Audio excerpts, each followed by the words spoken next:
Surf Excel soap లో 10 రూపాయలకి ఇది లాటరీ పెట్టి వస్తువులు అయితే అప్పుడు పొరపాటున 3500 వస్తువులు తీసుకున్నాను కదండి. 7000వి 3500కి వస్తున్నాయి 7 వస్తువులు అని చెప్పి ఆ రోజైతే తీసుకున్నాం కదా. వాటిలో ఇదే అనమాట జ్యూసరు. అప్పుడు తీసుకున్న వస్తువుని ఇప్పుడైతే వాడుతున్నాను.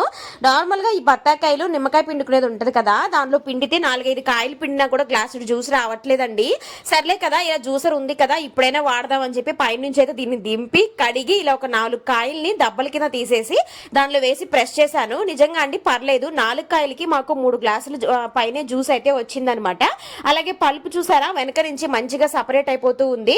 అయితే కష్టం అయితే కొంచెం ఉందండి, ఎందుకంటే అదైతే సపాని 2గా కోసేసి పిండేస్తాము, బట్ ఇలా దబ్బలుగా తీయాలి, దీనిలో తిప్పాలి, సో అలా ఉంటదన్నమాట.